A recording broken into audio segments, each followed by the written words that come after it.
I seek refuge with God from the shaitan, the devil. A'udhu billahi minash shaitanir rajim. Bismillahir rahmanir rahim. I'm going to read a few verses from the Quran. Relate in the book the story of Mary, when she withdrew from her family to a place in the east.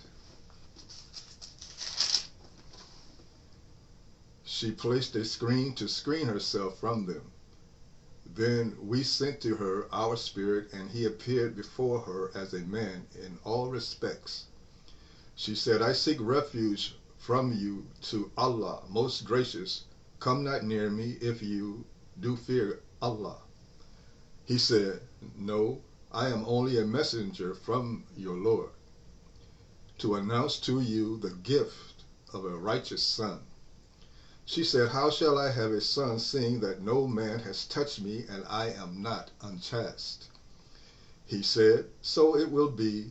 Your Lord says, that is easy for me. We wish to appoint him as a sign unto mankind and a mercy from us. It is a matter decreed. So she conceived him, and she retired with him to a remote place. And the pains of childbirth drove her to the trunk of a palm tree. She cried in her anguish, ah, would that I had died before this. Would that I had been a thing forgotten and out of sight. But a voice cried to her from beneath the palm tree, grieve not, for your Lord has provided a rivulet beneath you. And shake towards yourself the trunk of the palm tree. It will let fall fresh ripe dates upon you. So eat and drink and cool your eyes. And if you see any human, say, I have vowed a fast to Allah most gracious, and this day will I enter into no talk with any human being. At length she brought the babe to her people, carrying him in her arms. They said, O Mary, truly an amazing thing you have brought.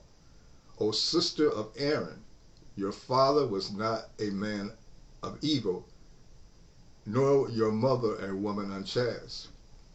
But she pointed to the babe. They said, how can we talk to one who is a child in the cradle?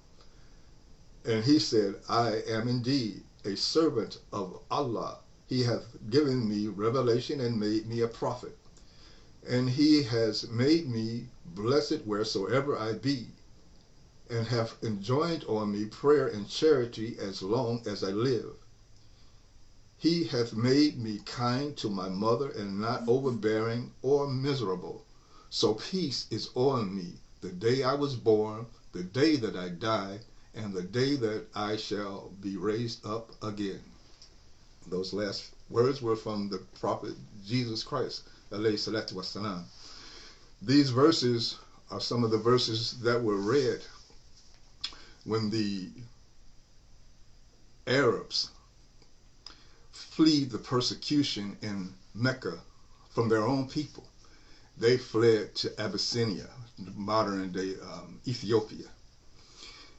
And the king asked them about their beliefs.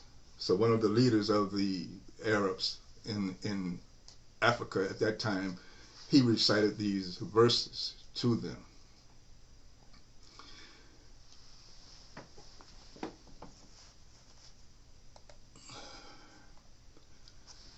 I just wanted to relate that to you. And another thing I want to relate is the month of fasting for Muslims is approaching fast. Remember God. Think of God wherever and whenever you are doing, whatever you are doing while at work. Prayer is still a time for you, obligatory to make your salat. If some mishap, or as is my case, I just lost my mother a few weeks ago. You know, if some mishap has come to your life, still praise and glorify Allah subhanahu wa ta'ala. Remember, it is at the most difficult times that the devil and those who would serve him work their tricks more during your most difficult times. And this is a difficult time for everybody, coronavirus and everything. My mama, bless her soul, God, peace and blessings be upon her. He brought her back to herself in peace. You know, it was just an accumulation, you know, astaghfirullah. God tells us in the Quran, verily, with every difficulty there is relief. Therefore, when you are free from your immediate task, still labor hard, and to your Lord turn all your attention. As I said, the month of fasting is coming, so be ready. You know, be down on your salat, worshiping Allah subhanahu wa ta'ala, glorifying Him, praising Him, and thanking Him for giving you another day, another chance. Astaghfirullah, astaghfirullah. أعوذ بالله من الشيطان الرجيم. ربنا لا تزغ قلوبنا بعد إذ هديتنا وهب لنا من لدنك رحمة إنك أنت الوهاب.